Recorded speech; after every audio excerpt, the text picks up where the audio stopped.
سلام دوستان عزیز، حالتون چطوره؟ خیلی خوش اومدیم به ویدیوی امروز. بچه امروز اومدیم آموزش ردستون توی ماینکرافت رو بدیم.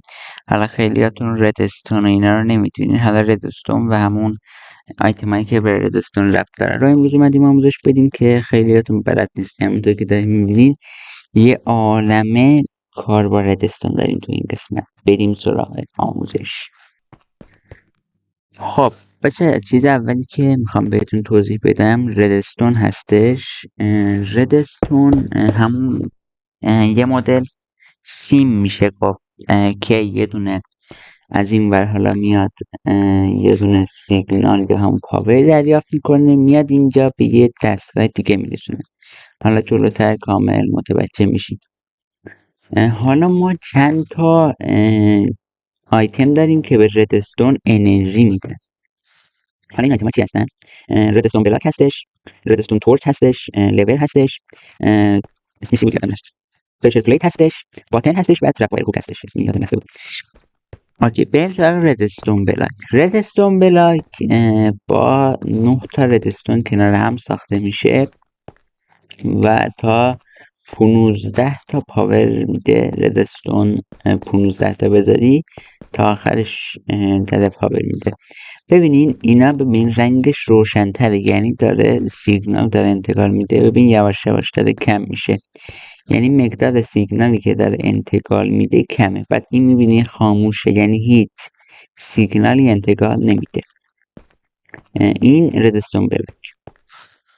ردستون تورچ دقیقا همونه، 15 بلاکه، اما یه تفاوتی داره.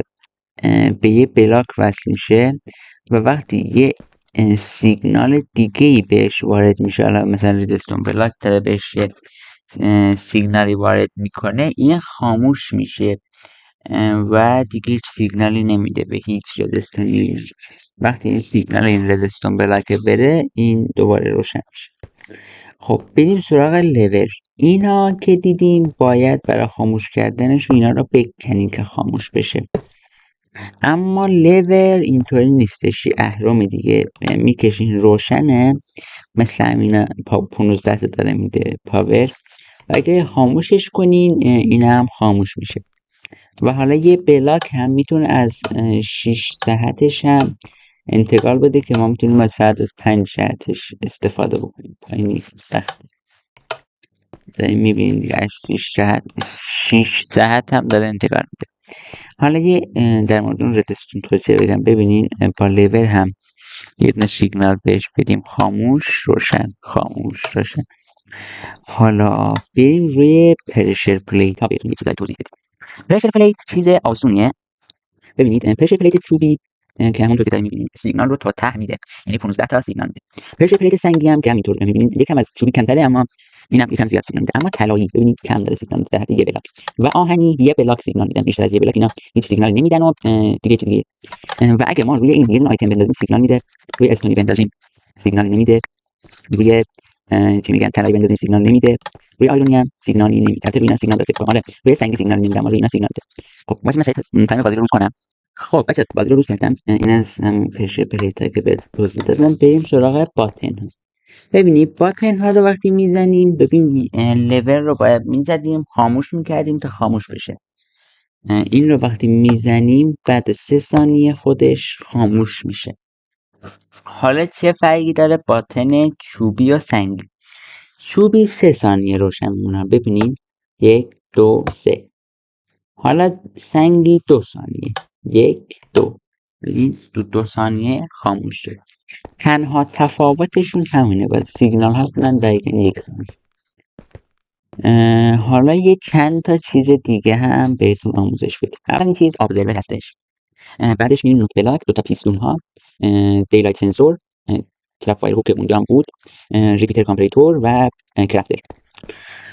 خب ابزرور یه چیزیه که وقتی ببین این پشتش رو داریم میبینین این چسم داره، وقتی اینجا یه اتفاقی میفته، یه بلاکی گذاشته میشه، ببینید یک لحظه داره یه سیگنالی رو میده. ببینید ردستون این گوشه. خب دیدین و اگه دو تا پشت سر هم اینطوری بذارین یکیش هر دو چهرهشون رو به هم باشه اینطوری تون تون داره سیگنال ایجاد میکنه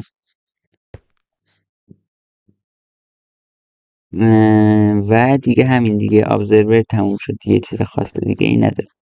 بریم سراغ نوت بلک. نوت بلک که با دست میزنی صدا داره میده، اما با لیبل هم بزنی یه صدایی داره میده.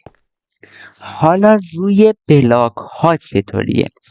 چند تا بلاک هستن که صدای نوت بلاک رو تغییر میدن. حالا یعنی یه حالتیه که ببخشید یکم صدا اینجا بد شد. یه حالتیه که چند تا صدا داره میده. حالا گوش کنین. این روی بلاک درت، این روی بلاک آف گولد، این روی بلاک آف آیرون، این روی بلاک آف امرالد، این روی بلاک ویت، این روی استون، اینم روی خود چی میشه گفت روی خود نوت بلاک. حالا ما وقتی سر ماب ها رو میذاریم روی اینا صدای ماب ها رو هم تولید میکنه. گوش کنین. صدای اسکلتون، صدای ویدر اسکلتون، صدای کریپر، الان میتونیم بشه خیلی دوست داریم کنیم، صدای پیکلین، صدای دراگون و صدای زامبی هستش. یه چیز خاصی هم توی نوت بلاک ها نمیمونه. بریم سراغ پیستون. پیستون داریم، پیستون چسبناک نیست. ببین دو تا پیستون داریم دیگه، یه دونه چسبناک یه دونه چسبناک نیست. حالا این پیستونی که چسبناک نیست بلاک رو میبره بالا و ول میکنه دیگه، پایین نمیاره. اما این پیستون میبره بالا بعد پایین هم میاره، همونطور که دارید میبینیم پایین میاره دیگه. پیستون هم تا 8 بلاک میتونه بالا ببره. ببین 1، این شد 2، 3، 4، 5، 6، 7، 8. بلاک نهمی این هم بلاک آخر. آره تو آپدیت تغییر کرده. آره بچه ورژن 1.21 تغییر کرده.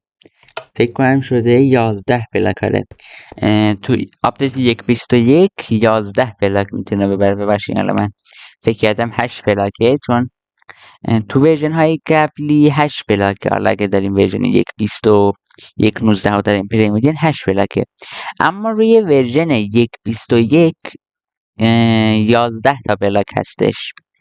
حالا استیک پیستون هم دقیقا همونه. بریم سراغ دیلایت سنسور.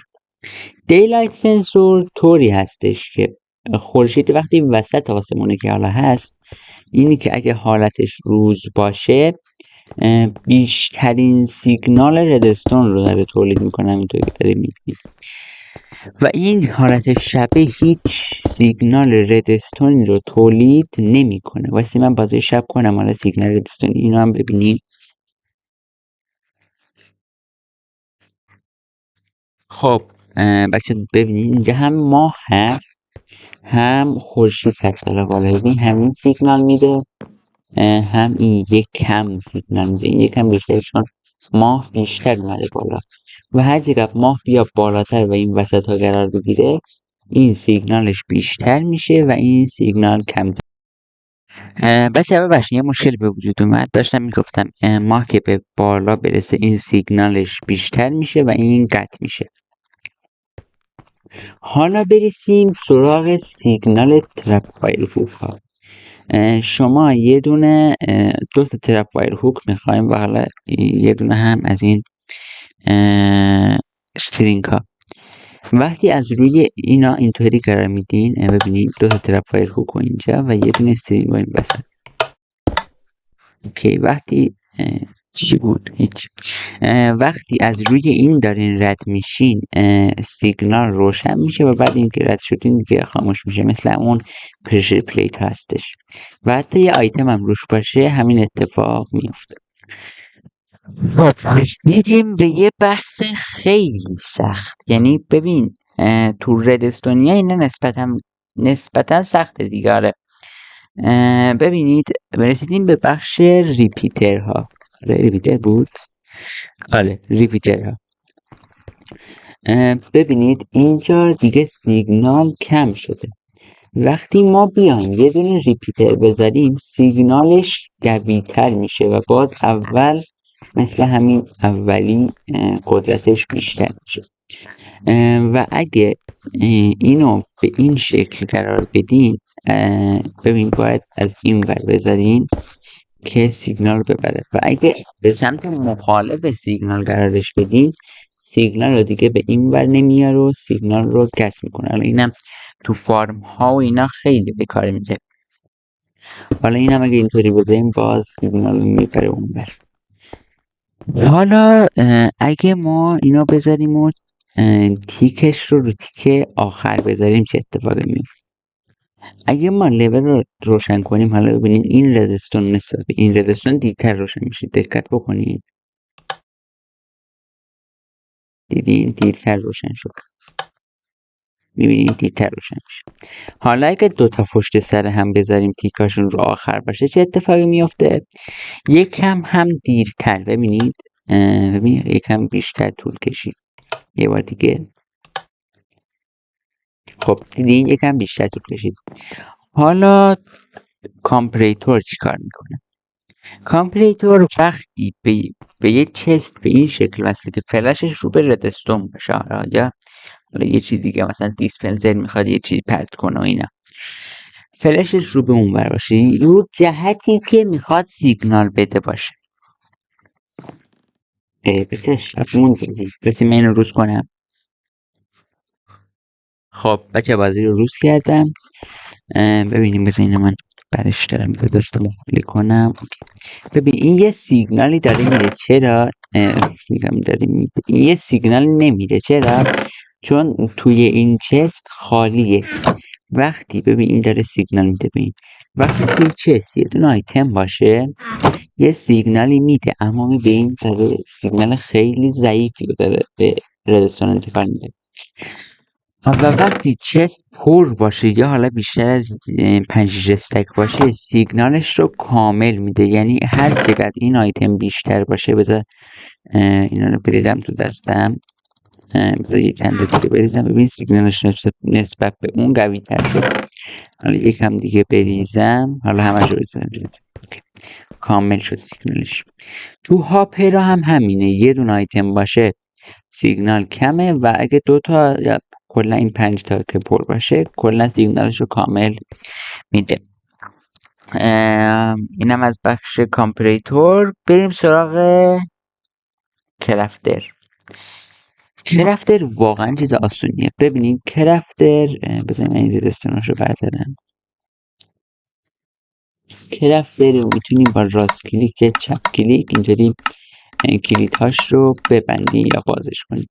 وقتی یکم حالت برجستگی داشته باشه یعنی بسته است و اینطوری هم باشه باز. ما ببین این به این شکل دارن پر میشن. اوکی از این ور ببین از اینجا پر میشه بعد این دوتا این سه تا بعد این سه تا هم پر میشه. حالا ما میتونیم بریزیم تو این چست. ببینید داره دونه دونه یه نقطه پر میکنه بعد میاد از حالا اینو تو کرافتینگ تیبل بود دیگه. حالا فقط میشه چست گذاشت. نه اینطوری نیست. حالا ما یه سیگنال درست بکنیم یا یه سیگنالی بهش بده. ببینیم آیتم رو پرت میکنه. اگه یه سیگنال تولید بشه که سری تونتونه خواهش روشن بشه این پرت میکنه. ردستون کم. اگه من بتونم ردستونش رو زیاد بریزم این تو یه استک بریزم منتظر بمونیم تکمیل بشه ببینیم باز دوباره داره پرتش میکنه. و ما میتونیم از 3 جهت بهش وصل بکنیم. حالا یه جهت هم که داریم میبینین سیگنال از این پشت باید بهش بدیم. ببینیم اینطوری باید بهش سیگنال بدیم. خب بریم سراغ بحث های بعدیمون. دراپر و دیسپنسر. دیسپنسر و دراپر. خب دیسپنسر چی کار میکنه؟ کار دیسپنسر اینه که وقتی یه آیتمی توش باشه حالا تیر حالا بده کلا تیر رو ما داریم مثلا میزنیم وقتی تیر توش باشه و یه دونه سیگنال بهش وارد بکنیم بذاریم من سیگنال اینا بذارم وقتی یه سیگنال بهش وارد بکنیم ببین داره تیر رو پرت میکنه. اما وقتی توی دیسپنسر این کار رو بکنیم ببین تیر رو داره میزنه اما این دراپش میکنه، یعنی داره تیر رو دراپ میکنه. حالا روی آرمور استند هم بهتون بگم، وقتی یه آرموری تو این باشه و جلوش یه آرمور استند باشه روی این بزنیم آرمور رو پرت میکنه، وقتی روی این بزنیم این آرمور رو میپوشه. بریم سراغ از این لامپ جدیدا، اسمشون رو نمیدونم، و ردستون لامپ، اینا با هم چه فرقی دارن. همین لامپ جدیدا میشه گفت به اصطلاح یه بار چیز میخوان، یه دونه سیگنال بهشون میدیم و بعد سیگنال قطع بشه هنوز اینا روشنن، باید یه بار دیگه بهشون سیگنال بخوره تا کامل خاموش بشن. اما ردستون لامپ اینطوری نیست. توی ردستون لامپ اگه یه بار سیگنال بهش بدیم روشن و سیگنال که ازش گرفته بشه خاموش میشه. ببینین سیگنال گرفته شد و خاموش شد. بریم سراغ بحث بعدی.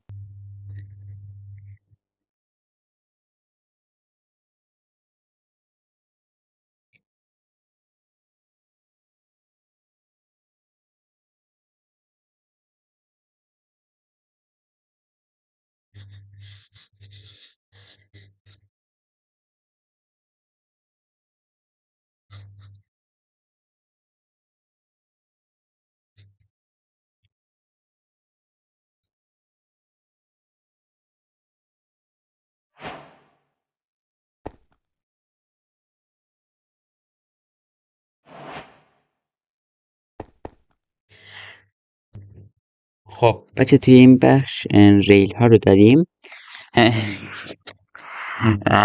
بچه ریل ها پیچیده است، خیلی پیچیده است. من ریل ها رو فکر کنم 2 ماه اینا پیش یاد گرفتم ریل ها رو به صورت کامل. یه ریل عادی داریم که این ریل عادی چی کار میکنه؟ ما سوار ماینکارت که میشیم و دبلیو رو میگیریم این داره آروم حرکت میکنه مثل همون طلای امروزی خود. حالا یه دونه ریل دیگه داریم، دیتکتور ریل، نه دیتکتور ریل نبود، چی بود اسمش؟ اسمش یادم رفت. پاور ریل. آره پاور ریل مثل قطارهای فضایی هستش. ببین یه بار دبلیو رو بزنم با چه سرعتی میاد اینجا. حالا این چیه؟ این دیتکتور ریل. دیتکتور ریل چی کار میکنه؟ دیتکتور ریل میاد این همون پاترن خودمون هستش، یه سیگنال ردستونی داره ایجاد میکنه. ببینید اون پاور ریل خاموشه، من وقتی میرم این دیتکتور ریل بهش سیگنال میده روشن میشه و میرم جلو. این چیه؟ چه اینجا؟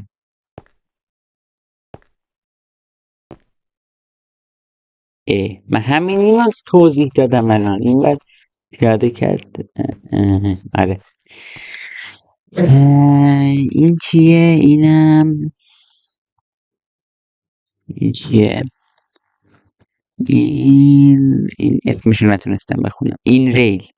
آره ببینین وقتی ما سوار ماینکارت بشیم و بریم اینجا خودش ما رو پیاده میکنه و به ماینکارت اتک میده تا بتونه ماینکارت رو خراب کنه. اما یکم ضعیف، حالا نمیدونم چرا تو 1.21 اینطوری شده اما یکم ضعیف شده. و دیگه چی داریم؟ دیگه چیزی نموندین. اینو میخواستم اشاره بکنم بهش، بس اینم بهتون توضیح بدم. وقتی ما سوار اینیم حالا اون پاور ریل برعکس هم عمل میکنه. ببین اینجا ببین سرعت میگیریم اما اینجا پاور چون نداره خاموشه، کار ترمز انجام میده و به صورت کامل داره ماینکارت رو سریع یه کاری میکنه که ماینکارت وایسه. خب بریم سراغ بحث ماینکارت هامون. ماینکارت ها چی کار میکنن؟ ببینین ما یه دونه چست ماینکارت، چست ماینکارت داریم، نمیدونم یه همچین چیز.